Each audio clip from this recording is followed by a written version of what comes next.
प्यारे दोस्तों, आइए देखिए, व्याकरण का एक टॉपिक है विशेषण, जिसको अंग्रेजी में एडजेक्टिव कहते हैं। आइए इसको सही तरीका से समझेंगे, इसकी प्रकार को देखेंगे। विशेषण जो किसी संज्ञा की विशेषता बताए उसे विशेषण कहते हैं। जो किसी संज्ञा की विशेषता बताए उसे विशेषण कहते हैं। जैसे काली गाय, ये मार्कर दिख रही होगी कि काली, काली जो है यहाँ पर ये विशेषण है। उजली कमेज, उजली जो है यहाँ पर क्या है, विशेषण है।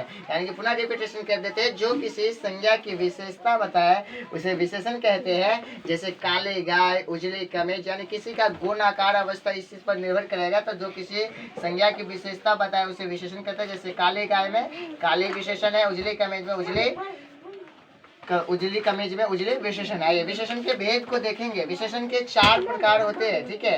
हिंदी में गुणवाचक विशेषण, परिमाणवाचक विशेषण, संख्यावाचक विशेषण, सार्वनामिक विशेषण।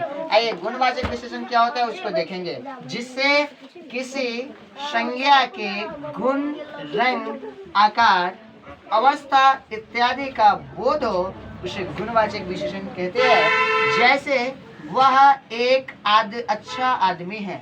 यहाँ पर वह एक आदमी तो है, लेकिन आदमी है कैसा, अच्छा है, तो ये उस आदमी के गुण निर्भर कर रहा है कि व्यक्ति अच्छा है। ये गुणवाचक विशेषण है। सेकंड है परिमाणवाचक विशेषण, जिससे किसी वस्तु के नाप या तौल का बोध हो उसे परिमाणवाचक विशेषण कहते हैं। पुनः रिपीटेशन, जिससे किसी वस्तु के नाप या तौल का बोध हो उसे परिमाणवाचक विशेषण कहते हैं। जैसे थोड़ा दूध दो, ये थोड़ा जो है क्या है, थोड़ा दूध दो, जिस करा है कि जिससे किसी वस्तु के नाप या तौल का बोध इसे परिमाणवाचक विशेषण कहते हैं। जैसे थोड़ा दूध दो, तो इसमें परिमाणवाचक विशेषण के रूप में थोड़ा हो जाएगी।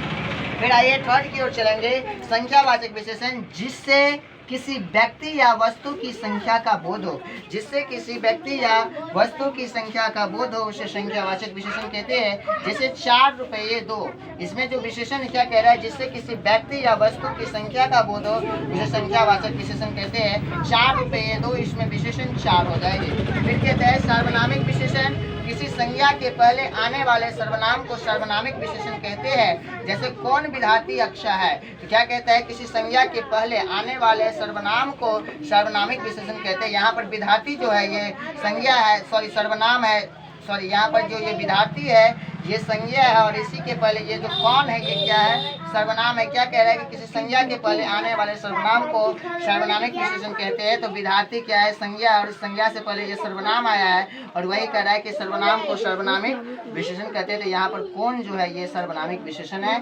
आइए, आशा एवं विश्वास है कि आप सभी स्टूडेंट को समझ में आया होगा।